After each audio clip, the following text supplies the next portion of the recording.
All right, shalom, shalom. First and foremost, I want to give all praise, all honor, and all glory to Yahweh, Bahashem, Yahawashi, Bahashem, Rakakodash. I want to give double honors to our apostles and the elders of Great Millstone at Ruwell. Peace and blessings and much salutation to you elect Akim across the four winds of this earth, kicking this word in sincerity and in truth. Shalom to the believers that are out there that do believe in this testimony that we preach. Shalom to the few sincere sisters that are out there that do believe as well. All right, I'm coming at you all with another lesson through the Spirit.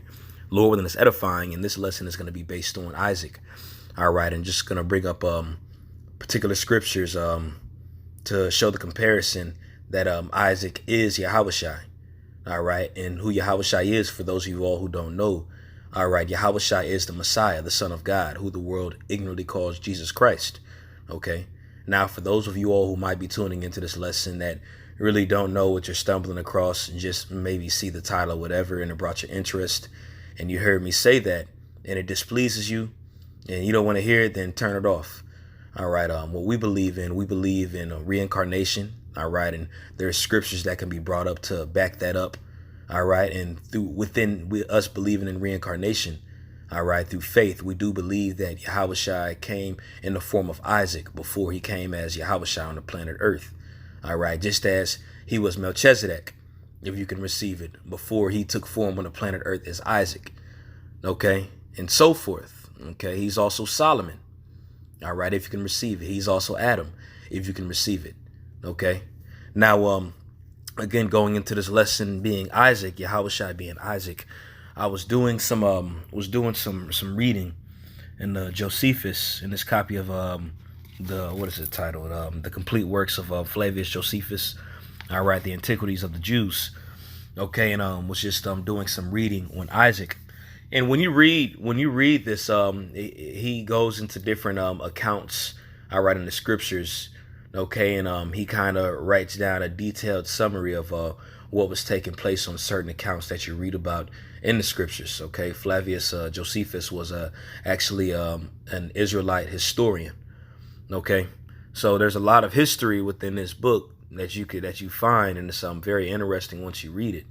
Okay, but here I'm gonna read this, what I've read here in the book of Flavius Josephus, and this right here is pretty much going into Isaac. I believe it's in chapter 13, and it's titled Concerning Isaac, the Legitimate Son of Abraham. Okay, now when you go into the fourth part of this, I'm going to read this for y'all, and then I'm going to bring some scriptures out. But it says, now Isaac was of such a generous disposition. Well, just a brief summary when you go into this before. Okay, matter of fact, I'm actually going to read in Genesis 22, and then I'm going to go into that. All right. Now, when you read this here, I'm going to start from the top. This is when Abraham was going to bring forth Isaac to be sacrificed. Okay, so Genesis 22:1 says, and it came to pass after these things that the Most High did tempt Abraham and said unto him, Abraham. And he said, behold, here I am. And he said, take now thy son, thine only son Isaac. All right, which around this time he actually had Ishmael as well. But it's a reason why he considers Isaac being his only son.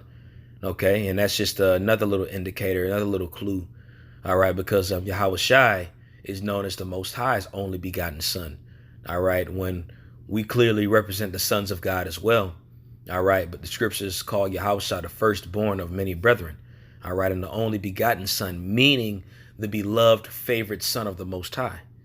Okay, and Isaac was definitely Abraham's beloved son. Okay, and it says, take now thy son, thine only son Isaac, whom thou lovest, and get thee into the land of Moriah, and offer him there a burnt offering upon one of the mountains which I tell thee of. All right, now when you go into the land of Moriah, also the mountain in the land of Moriah, all right, where Isaac was to be offered at, was the same mountain that King David went to. I believe his name was Onan, who was the head of a threshing floor, and King David offered to pay Onan particular money so he could so it could be his, and Onan gave it to him without the money. You know, he just said he didn't want the money. But where the temple was built at, where King David came up with the blueprints to build the temple, and where Solomon actually fulfilled that building of that temple, all right, that was actually the same mountain where Isaac was placed to be sacrificed before the Lord, all right, in Mount Moriah. And you can also read about that. I believe that can be read of in the book of Second Chronicles, the second chapter. Let me see here. It's Second Chronicles, the third chapter. Then Solomon began to build the house of the Lord of Yahweh at Jerusalem in Mount Moriah, where the Lord appeared unto David his father, and the place of David had prepared in the threshing floor of Ornan the Jebusite. Yeah, it was Ornan. Okay, but this is the same location where the temple of the Lord was commanded to be built at. It's just ironic that it was commanded to be built in the same location where Isaac was to be sacrificed before the Lord. Okay. But in verse 3, it says, and Abraham rose up early in the morning and saddled his ass and took 2 of his young men with him and Isaac his son and clave the wood of the burnt offering and rose up and went into the place on which the Most High had told him.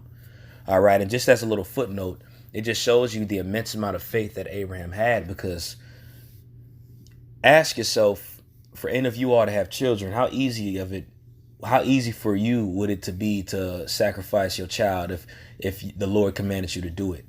All right. And Abraham went up in haste to do it. All right. Now we understand that Abraham probably had grieving in his mind, because this was his beloved son who the Lord told him and promised him that it would be. And this son who he was promised to come out of his bowels from his wife Sarah, all right, who was barren at a point of time, who bore this young man at 90 years old, the age of 90 years old. All right. How easy would it be for you to just give up that child that you've waited 100 years to have? All right. Just goes to show you how great Abraham was and how full of faith Abraham was. All right. On why he was worthy enough for his seed to be blessed and the covenant to be established through his loins. Okay. Verse 4 says, then on the 3rd day, Abram lifted up his eyes and saw the place far off. And Abram said unto the young men, abide ye here with the ass, and I and the lad will go yonder and worship and come again to you. So, all right. So Abraham went up there with 2 of his servants and his son Isaac, which you read in Josephus. It says Isaac was actually the age of 25 when you read it in Josephus. But it says, and Abram took the wood of the burnt offering and laid it upon Isaac his son. And he took the fire in his hand and a knife, and they went both of them together. And Isaac spake unto Abraham his father and said, my father. And he said unto me, here I am, son. Now for all of you all listening, all right, these next 2 verses are very interesting. All right. And this is just the hidden manna that you read in the scriptures, which explains bigger things. And you find this hidden manna located in various different scriptures and passages, which pretty much act as connectors, spiritual connectors, to tell bigger things. All right. These are little clues. These are mysteries. These are enigmas that you read within these scriptures. Okay. So verse 7 says, and Isaac spake unto Abraham his father and said, my father. And he said, here I am, my son. And he said, behold, the fire and the wood, but where is the lamb for the burnt offering? And Abraham said, my son, the Most High will provide himself a lamb for a burnt offering. So they went both of them together. All right. Now in Abraham's mind, he knew that the Most High was going to provide a lamb.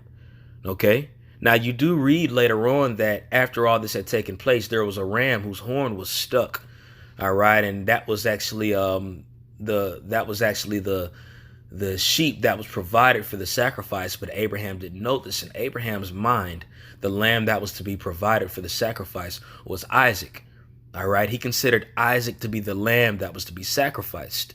Okay. This individual was provided to be a lamb for sacrifice. All right. Which is very heavy. Abraham knew that Isaac was going to be the representation of this lamb. Isaac didn't know this around this time. All right. And Abraham said, my son, the Most High will provide himself a lamb for a burnt offering. So they went both them together. And they came to the place which the Most High had told him of. And Abraham built an altar there and laid the wood in order and bound Isaac his son and laid him on the altar upon the wood. Okay. Now, right now, Isaac understands that he is the one that's to be sacrificed. He represents the one that's to be sacrificed, right? Now, with all that taking place, I'm going to read this account here in Josephus. All right, and Josephus records. He goes into a little more detail on what had taken place between the conversation that Abraham and Isaac had. Okay, now when you read this here in the Antiquity of the Jews, in the fourth part of chapter 13, as pertaining to the works of Isaac, all right, it says in verse 3, as soon as the altar was prepared, and Abraham had laid on the wood, and all things were entirely ready, he said to his son, O son. All right, now this is again going into what we read in Genesis 22.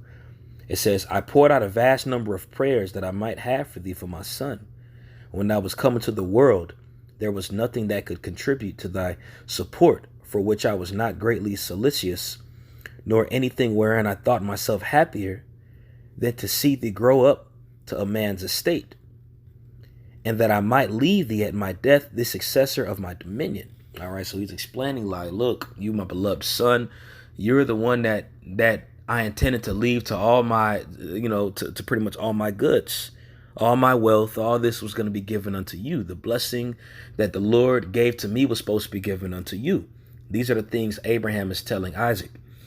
It says, but since it was by the Most High's will that I became thy father, and that is now his will that I relinquish thee, bear this consecration to the Most High with a generous mind, for I resign thee up to the Most High, and who has thought fit now to require this testimony of honor to himself, on account of the favors he hath conferred in me, in being to my supporter and my defender, accordingly thou, my son, when now thou die, not in any common way of going out of the world, but sent to the Most High, the Father of all men, beforehand by thy own father in the nature of a sacrifice. So he's explaining to Isaac that he's going to have to give him up to the Lord, and he's going to have to die, not in any common fashion that men do, but he was going to die in a very acceptable way, being a sacrifice unto the Lord.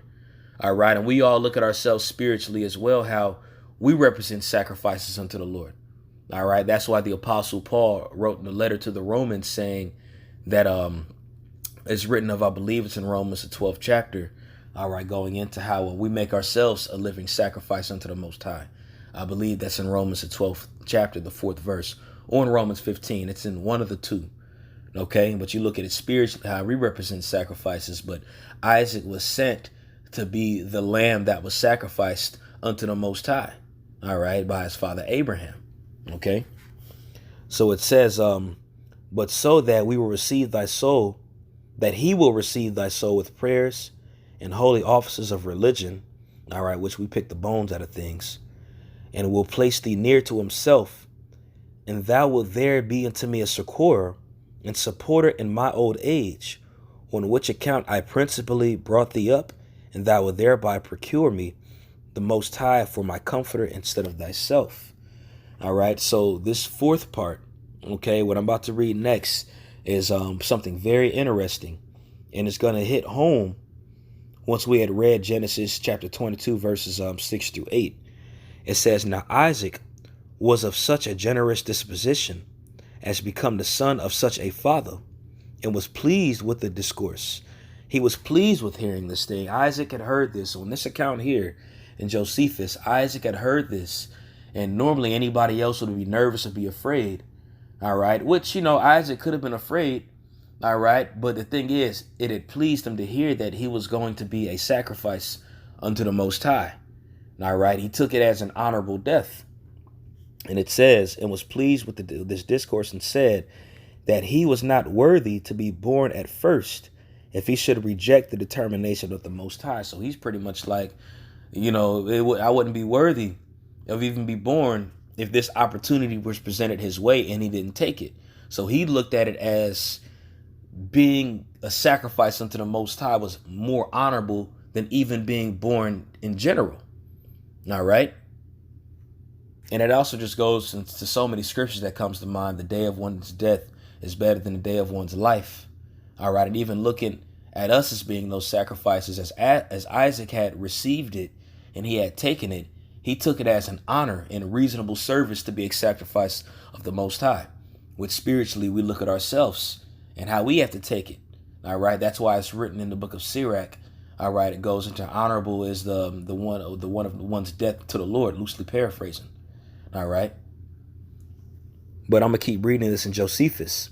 It says that he was not worthy to be born at first if he should reject the determination of the Most High and of his father, and should not resign himself up readily to both their pleasures, since it would have been unjust if he had not obeyed, even if his father alone had also resolved. Check this out. So he went immediately to the altar to be sacrificed. All right, so when we read this here in Genesis chapter 22, all right, in verse 7, it says, and Isaac spoke unto Abraham, his father, and said, my father. And he said, here I am, my son. And he said, behold, the fire and the wood, but where is the lamb for the burnt offering? And right in the next verse, it says, and Abraham said, my son, the Most High will provide himself a lamb for a burnt offering. All right, so Isaac represented the lamb to be this burnt offering. So they went, both of them together, and they came to the place which the Most High had told of him. And Abraham built there the altar and laid the wood in order, and bound Isaac his son and laid him on the altar upon the wood. All right, so we see that Isaac willingly went up into the altar, and that's where Abraham had bounded them together on the altar. All right, now when you continue to read, it goes to show you. Matter of fact, this is a beautiful story, and I will continue to read it. And then I'm going to jump to the prophecy of Yahawashi in Isaiah 53. And Abraham stretched forth his hand and took the knife to slay his son. And the angel of the Lord called unto him out of heaven and said, Abram, Abraham. Salakia, not Abram. Abraham, Abraham. And he said, here I am. And he said, lay not thy hand upon the lad, neither do thou anything upon him. For now I know that thou fearest the Most High, seeing thou hast not withheld thy son, thine only son, from me. And Abraham lifted up his eyes and looked, and behold, behind him a ram caught in a thicket by his horns. And Abraham went and took the ram and offered him up for a burnt offering in the stead of his own son. All right, so this ram that had his horn caught in the thicket was the sacrifice that was to be sacrificed. All right, this was really to test Abraham. Okay, but Abraham still took it and didn't know before this. In his mind, Isaac was the sacrifice.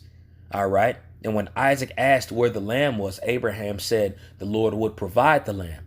Now, ultimately, the lamb that was provided was the ram that was caught in the thicket. All right. But Isaac still represented the lamb that was provided in the eyes of Abraham.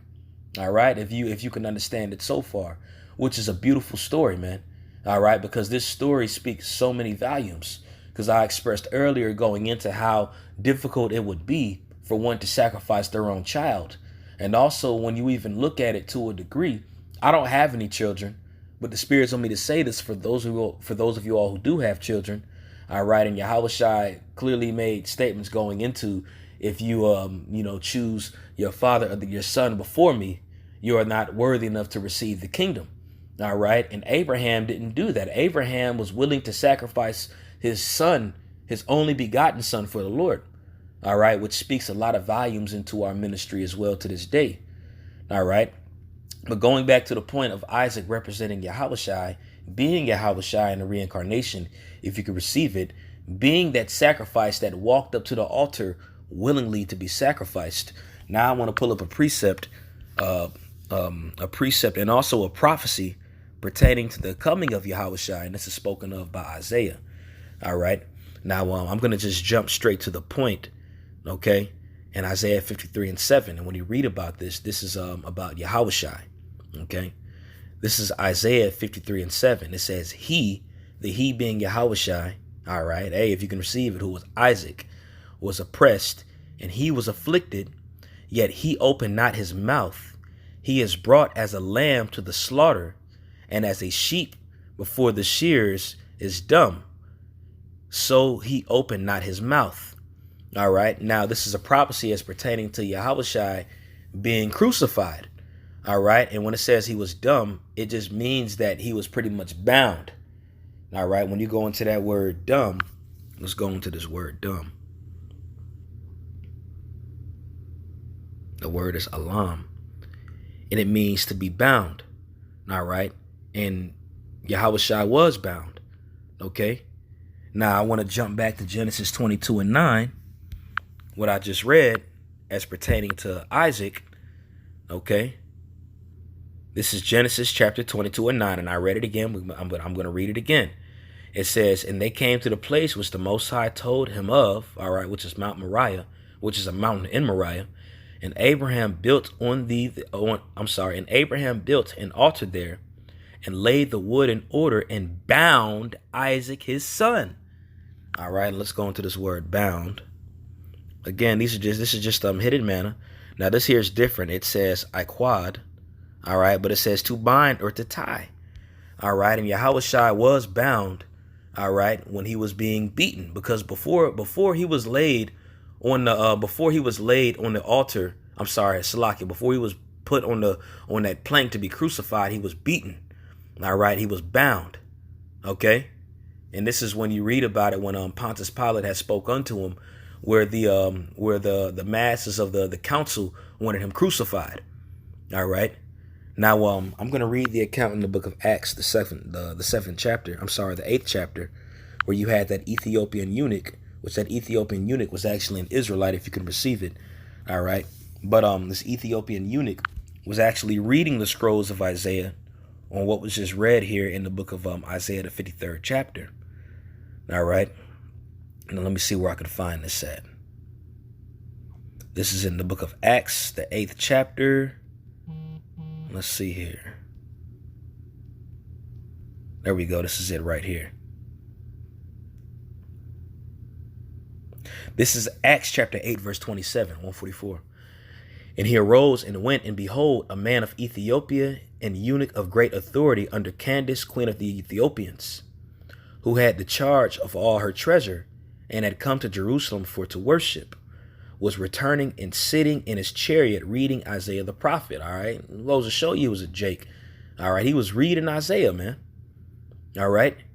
Then the Spirit said unto Philip, go near and join thyself to the chariot. All right. And Philip ran thither to him and heard him read the prophet Isaiah and said, understandest thou what thou readest?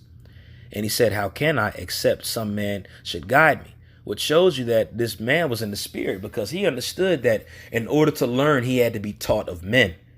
All right. It makes me understand more in Romans, the 10th chapter, where it says, faith cometh by hearing, hearing coming by the word of the Most High. How have they heard unless they have not a preacher? And that's loosely paraphrased, and you find it in Romans, the 10th chapter. But this Ethiopian eunuch understood that in order to fully understand what was written of in that scroll in Isaiah, he had to be taught by a man of the Lord. And he received Philip to be a man of the Lord. Okay?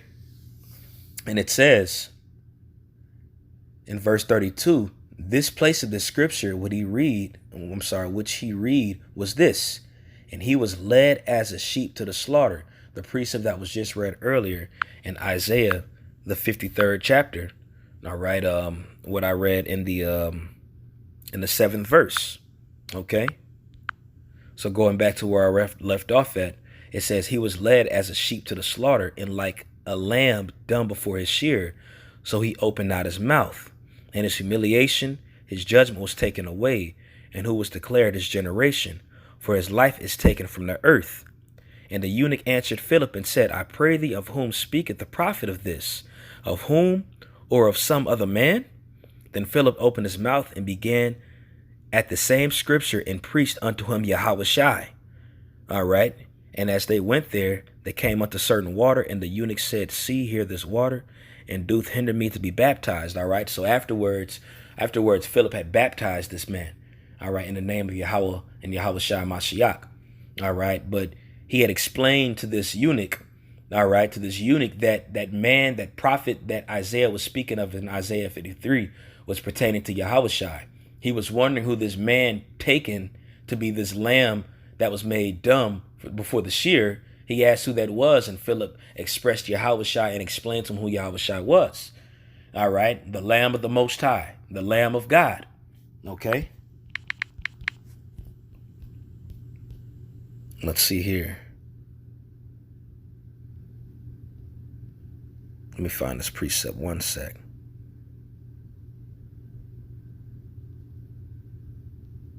Hold on, y'all.